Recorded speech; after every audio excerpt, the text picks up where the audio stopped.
அன்பே சிவம் மனமே குரு என்றுணர்த்திய குருவே போற்றி.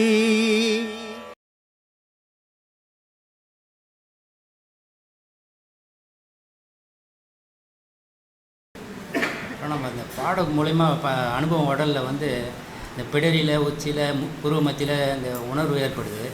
அந்த வழியில் தான் நம்ம உயிர் பிரிகிறது உத்தமமான இது நல்ல வழி. அது அந்த வழியில் உயிர் பிரியணுன்னா நீ அதுக்கு ஓயாமல் அந்த இடத்தையே உருவாக்கிக்கணும் பண்ணும்.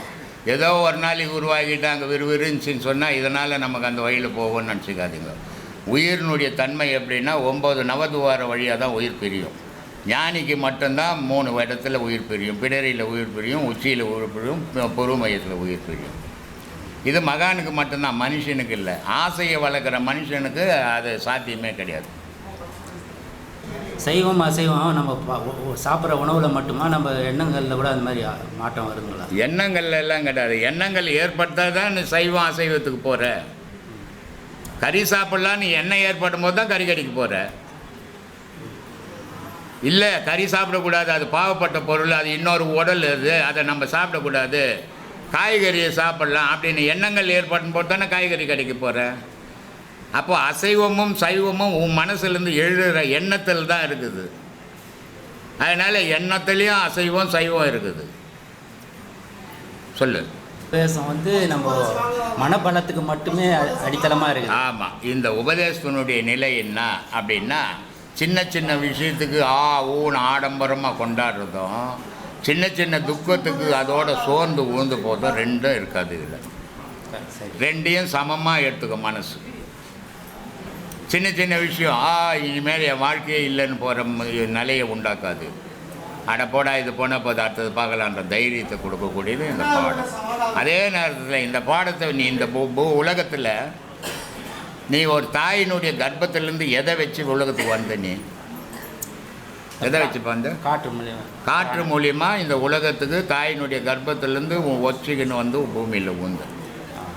அதே காற்று மூலியமாக தான் கடவுளையும் அடைய முடியும், உடலால் அடைய முடியாது.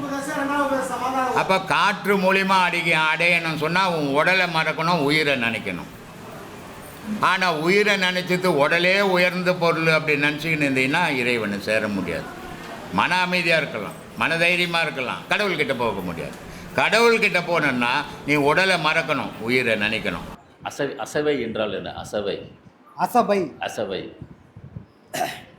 ஜபம் அப்படின்னு சொல்லுவோம். ஜபம்னா என்னது? ஒரு மந்திரத்தை வாயினால் உச்சாடனம் பண்ணால் அதுக்கு பேர் ஜபம். இப்போ ஒரு மந்திர ஜபம் பண்ணுறாருப்பா அப்படின்னா வாயினால் மந்திரத்தை சதா சொல்லியிருக்கிறார், இதுக்கு பேர் ஜபம். ஆனால் இந்த ஜபம் யமம் வரும்போது நீ சொல்லுவியா? ஐயோயோ. அப்போ மந்திரத்தெல்லாம் விட்டுட்டு ஐயோயோ வலிக்குதே, நான் போக முடியலையே, என்னை யமன் வந்து வாசலின்னு கூப்பிட்றானே, போவத்துக்கு மனசு இருக்காது.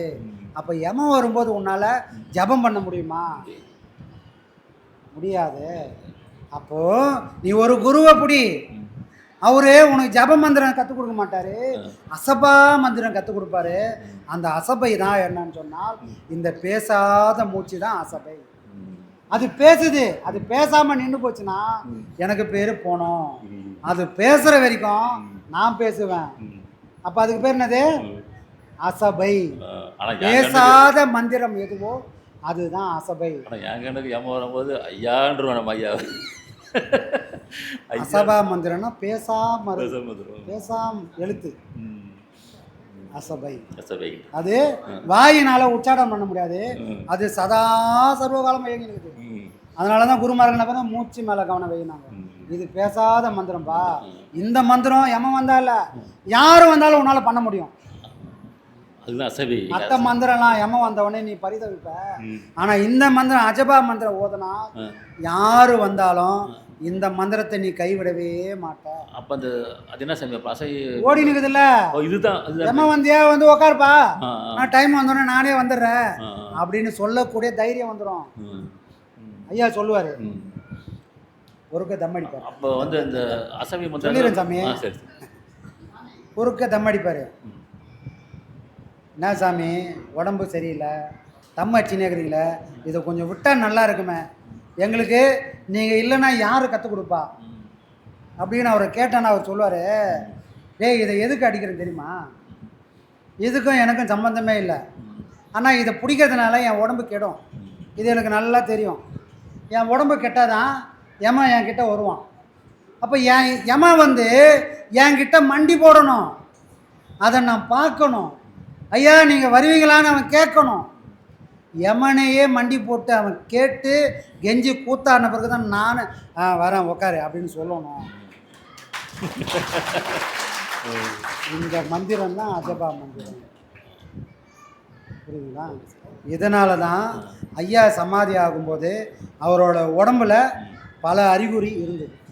சித்தர்கள் மகான்கள் ஒரு சமாதியோட உடம்பு எந்தெல்லாம் அடைஞ்சிருக்கும், எப்படிலாம் இருக்கும் அப்படின்னு சொன்னாங்களோ அந்த லட்சணம் எல்லாம் ஐயாவோட உடலில் இருந்ததுனால தான் அவரோட அந்த சமாதி நிலை பெரிய விஷயமா இருக்கு. ஒவ்வொரு காலகட்டத்திலும் ஐயாவோட ஃபேஸ் மாறுது, உடம்பு மாறுது, எதுவுமே நிரந்தரம் சொல்ல எல்லாம் இதுக்காக தான். நாளைக்கு நமக்கும் நடக்கும், நடக்கணும், நடக்கணும். உருமாறி போயிடுது உடம்பு இல்லை? ஆமாம், உடல் உருமாயிடுது, முகம் உருமாறி. நாம் மைனராக இருந்தால் துண்டை எடுத்து தோளில் போடலாம், வேலைக்காரனாக இருந்தால் அதே துண்டை எடுத்து இடுப்பில் தான் கட்டிக்கணும். அப்போது அந்த பாவனை மாறும்போது முறையும் மாறி ஆட்டோமேட்டிக்காக. அப்போ குருநாதருக்கு முன்னாடி உன்னோட தோல் மேலே போடுறதை விட்டுட்டு தோல் மேலே இருக்கிற துண்டை எடுத்து இடுப்பில் கட்டிக்கினா குருநாதரோட கருணை உன்னை காப்பாற்றி கரை சேர்க்கும். அருமை சார், உண்மை சார். அந்த இந்த அகாரம், மகாரம், உகாரம் இதுக்கு விளக்கம் சார். விளக்கம் ஆமாம், என்னவா இருக்குன்னு நினைக்கிறீங்க? வேறுபாடு எல்லாரும் ஓப்பனாக சொல்லுவாங்க. ஓம்னா அதில் முப்பொருளும் கலந்து இருக்குது. கூட்டு ஒளி இல்லை? கூட்டு ஒளி இது. ஆமாம்.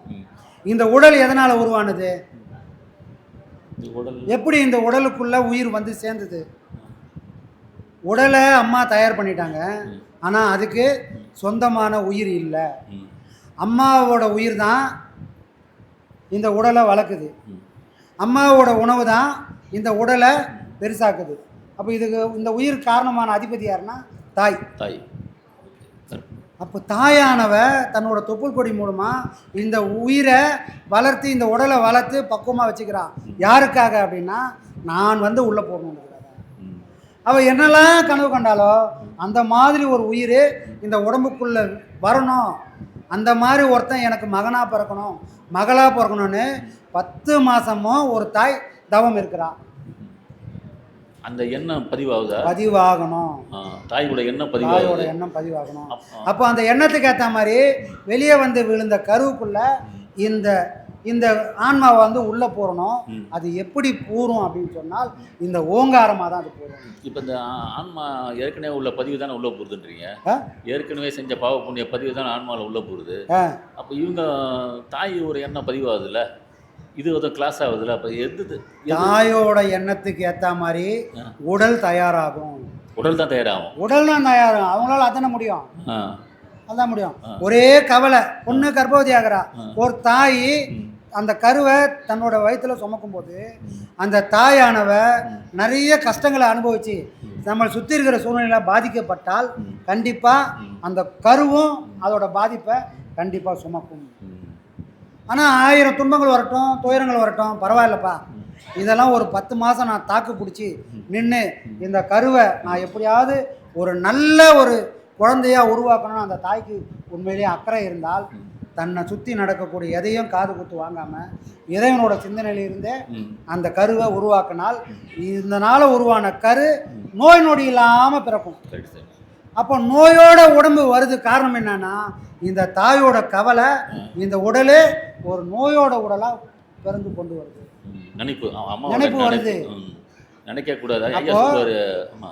ஒரு கரு வெளியே வரணும்னா தாய்க்கு மட்டும் கடமை இல்லை, அந்த தாயை சுற்றி இருக்கிற அந்த குடும்பமும் அவங்கள கண் கலங்காம பார்த்துக்கணும், அவளை கவலைப்படாத பார்த்துக்கணும். இந்த பொறுப்பு ஒருத்தரோட பொறுப்பு இல்லை, நம்மளோட சுற்றி இருக்கிற எல்லாரோடையும் பொறுப்பு. அப்படி இருந்தால் அந்த குடும்பத்தில் ஒரு ஆரோக்கியமான ஒரு குழந்தை பிறக்கும். புரியுதுங்களா? இதில் இவ்வளோ விஷயம் இருக்குது. அப்போது ஓங்காரமாக ஆன்மா உள்ளே வந்து புகுறுது. அப்போ அக்னி 3 வகைப்படும் என்ன சொல்கிறீங்க? ஆமாம். அது என்னென்ன அக்னி சாமி? அக்னி 3 மண்டலத்துள் முட்டிய தூணின் நான்றெழு பாம்பின் நாவில் உணர்த்தி. இந்த ஊன் உடம்புக்குள்ள 3 விதமான மண்டலம் இருக்குதுன்றாங்க. அந்த மண்டலம் எது எது? மண்டலம்னா தொப்புளுக்கு கீழே இருக்கிறது அக்னி மண்டலம். தொப்புள்ள இருந்து கழுத்து வரைக்கும் இருக்கக்கூடிய பகுதி சூரிய மண்டலம். இந்த தொண்டைக்கு மேலே இருக்கக்கூடிய உச்சி வரைக்கும் இருக்கக்கூடிய பகுதி சந்திர மண்டலம். அதனால தான் 3 மண்டலத்தின் முட்டிய தூணின். முட்டிய தூணின்னா என்னது? இந்த 3 மண்டலமும் உள்ளே இருக்குது. இந்த 3 மண்டலத்தையும் சேர்ந்த மாதிரி முட்டிய தூண் ஒன்று இருக்குது. அதுக்கு பேர் என்னது? சுழுமுனை. மூலாதாரத்தில் ஆரம்பித்து இந்த 3 மண்டலங்களோடு சேர்ந்து சந்திர மண்டலத்தில் உன்னோட உச்சியும் இந்த புருவ மையமும் கனெக்ட் பண்ணக்கூடிய ஒன்று இருக்குதுப்பா. அதுக்கு பேர் என்னது? 3 மண்டலத்தின் முட்டிய தூண் மாதிரி நிற்குதான். முதுகு தண்டு எப்படி இருக்குது? தூண் மாதிரி தானே இருக்குது. 3 மண்டலத்தின் முட்டிய தூணின் நான்றெழும் பாம்பின் நாவில் உணர்த்தி. நான்றெழும் பாம்பு, தூங்கி நிற பாம்பு சத்தம் போடுமா? சத்தம் போடாது. பாம்பு மூச்ச உடனே புசு புசுன்னு சத்தம் போடுற மாதிரி உன்னோட சுவாசத்தினால இந்த சுழுமுனைய சக்தியை மேலே கொண்டு வா. மேலே கொண்டு வந்து இந்த சுழுமுனையில் உன்னால் அந்த இன்பத்தை அதை அடைய முடியும்னு சொன்னால் அன்னைக்கு உனக்கு இன்பத்தை வெளிப்படும். அன்னைக்கு இந்த விஷயங்கள்லாம் பிடிப்படும். புரியுதுங்களா? அப்போது மண்டலம்னால சூரிய மண்டலம், சந்திர மண்டலம், அக்னி மண்டலம் எல்லாம் இந்த ஊன உடம்புக்குள்ளே இருக்குது. நாம் இதை கடந்து கடந்து கடந்து போகணும்.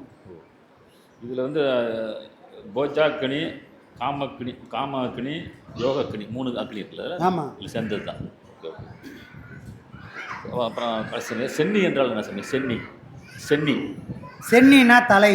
ஓ, தலை. இறைவனுடைய பாதத்தையும் குருநாதருடைய பாதத்தையும் சென்னியில் தாங்குனுவாங்க. அதாவது தலையில் வச்சு தாங்கு.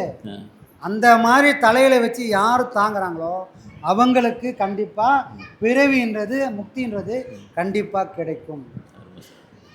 இதை தாங்காத எந்த தலைக்கும் முக்தின்றது கிடைக்கவே கிடைக்காது. புரியுதுங்களா? அதுதான் சென்னி. சென்னி. போதம். போதமா? போதம். போதம்னா அறிவு. அறிவுனா ஞானம். Super sir. சிவானந்த போதம்னு.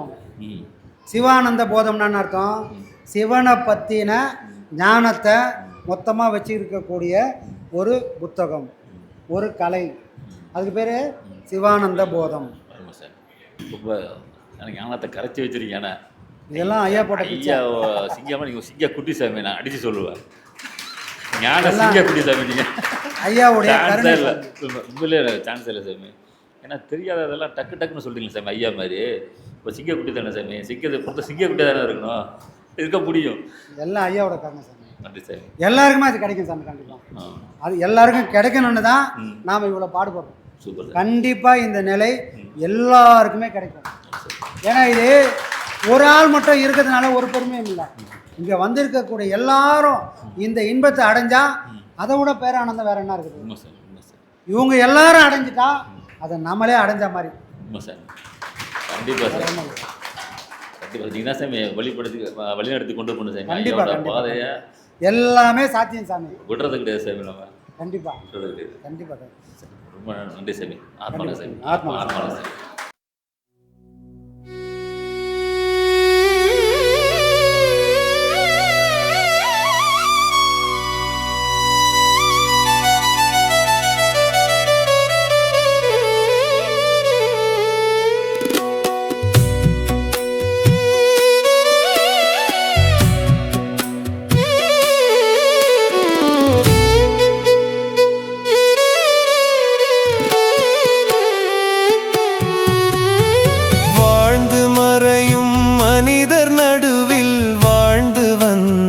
சாமி வாழ்ந்து மறையும் மனிதர் நடுவில் வாழ்ந்து வந்த சாமி வாழும் கலையை உணர்த்த மண்ணில் வாழ வந்த சாமி வாழும் கலையை உணர்த்த மண்ணில் வாழ வந்த சாமி ஐயா சாமி சாமி எங்க நித்யானந்த வந்த சாமி ஐயா சாமி சாமி எங்க நித்யானந்த சாமி.